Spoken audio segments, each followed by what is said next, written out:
तर आपण वैभवचं तर सांगितलेलं आहे, सगळेच जण त्याला बैलभाऊ म्हणतात. आणि अशा पद्धतीने आर्या जेव्हा आर्यानी वैभव डिस्कस करत होते तेव्हा आर्या सांगत होती त्याला की मी सगळा तिचा राग तुझ्यावरती काढला असं तसं, आणि तुझी पर्सनॅलिटी अट्रॅक्टिव्ह आहे तर आहे अट्रॅक्टिव्ह, त्याला कोण काय असंही नाही करू शकत.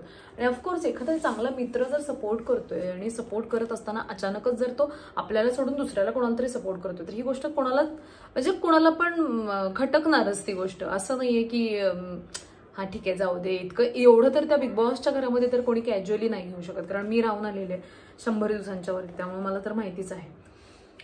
तर थोडीशी आहे, मला असं कुठेतरी वाटतं की आर्या आहे इमोशनल आहे, थोडीशी मनापेक्षा जास्त इमोशनल आहे. ती जास्त डोक्यापेक्षा मनाने जास्त विचार करते, जी की तिनं जास्त डोक्याने विचार करायला पाहिजे.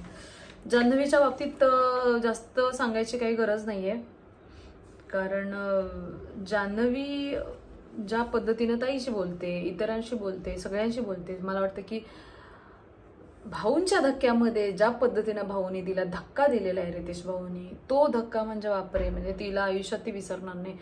तुम्ही केस असे करता तसे करता, शासनाने महाराष्ट्र शासनाने ह्यासाठीच ते म्हणाले, मला ताई म्हणाली मी 3 पुरस्कार मला दिलेले आहेत, तर 3 पुरस्कार दिले, त्यांना पश्चाताप होत असेल पुरस्कार देऊन तुम्हाला, म्हणजे एवढं की म्हणजे आपल्या महाराष्ट्र गव्हर्नमेंटवरती सुद्धा तू बोलू शकतेस, म्हणजे एवढं काय वर्षाताईने तिकडे केलंय तुझं बाई ग, एवढं वाईट.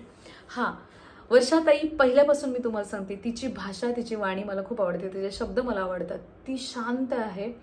आणि मला वाटतं काय म्हणा, उथळ पाण्याला खळखळाट फार असं ती जान्हवी आहे. आणि ती एकदम शांत आहे, ती ज्या पद्धतीने उत्तर देते ना, ती म्हणते तुम्हाला काय त्रास करून घ्यायचा तो घ्या, मी काय त्रास करून घेणार नाही, तुम्हाला जे काही करायचं ते करून घ्या. निकी आणि म्हणजे जान्हवीचं बघायचं झालं तर ऍक्च्युली त्यांच्या दोघींमध्ये हे व्हायला पाहिजे, काय म्हणतात त्याला, टशन व्हायला पाहिजे, जे की कुठे ना कुठेतरी जाऊन जान्हवी ही घाबरते या गोष्टीला, निकीच्या तोंडाला घाबरते की निकी काहीतरी करू शकते असं तसं. पण मला असं वाटतं जान्हवीने निकीच्या अगेन्स्ट स्ट्रॉंगली उभं राहायला पाहिजे. एवढ्या अशा फडतूसच्या गोष्टीवरनं तिनं ज्या पद्धतीनं आरडाओरडा केला, रडारड केली बापरे आजच्या एपिसोडमध्ये, जसं तुम्ही बघितलं की मला नाही, मी असं नाही म्हणले, मी तसं नाही म्हणले, मला त्रास होतोय, तर डीपेला झालं पण टेन्शन आलं असं वाटतं मला तर वाटतंय माझ्या.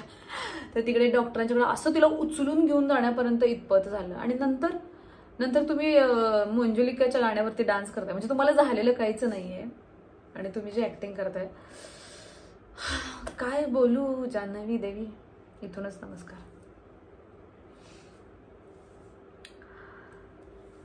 सगळ्यांचंच गेमच्या प्रती जे प्रेम चालू आहे ना, की मला दिसायलाच पाहिजे, मी काहीतरी करायलाच पाहिजे, आणि मग मी केलं तर, आणि मी दिसलोच तर, आणि मी काय म्हणतात त्याला कांड केले तरच मी बरोबर आहे, असं काहीतरी त्या घरात चाललंय.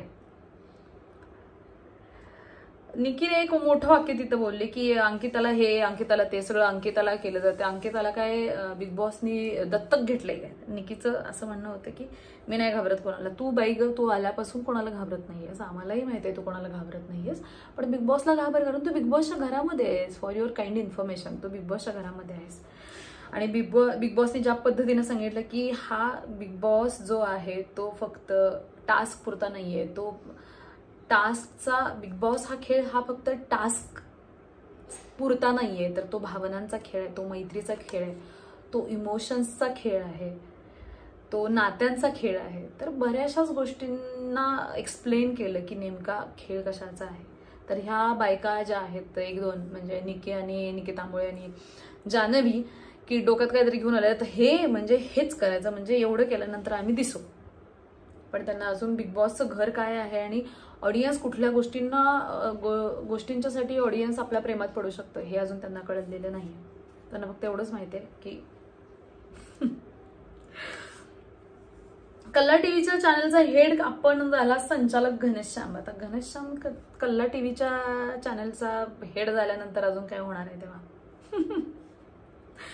हार्ट देण्याचा जो टास्क होता त्याच्यामध्ये एरिना आणि वैभवला पण म्हणजे ज्या पद्धतीनं हार्टचं चालू होतं, भारी झाला तो टास्क, म्हणजे सगळ्यांनीच एन्जॉय केला मस्त. योगिताबाई बद्दल परत आता जर सांगायचं झालं तर योगिताबाई काय कसं आहे तुम्हाला, म्हणजे इच्छा काय आहे तुमची? बिग बॉसच्या घरात राहायची इच्छा आहे की नाही? मरायला लागलेत माणसं इकडे, मी आता पण सांगितलं ज्या पद्धतीनं. आणि देव करू आणि योगिताला चांगली बुद्धी मिळव, योगिताला मन रमव तिकडे आणि ती चांगली खेळव. कारण आमची तरी इच्छा आहे तिला खेळायची, तिथं दिसायची आणि बाकीच्यांशी टक्कर द्यायची. बघू आता कशा पद्धतीनं. एरिनाने बिग बॉस बहुतेक जुळवते वाटतं दोघं. सॉरी, एरिनाचं आणि वैभवचं बिग बॉस बहुतेक जुळवणारच आहेत, जुळवूनच टाकणार आहेत.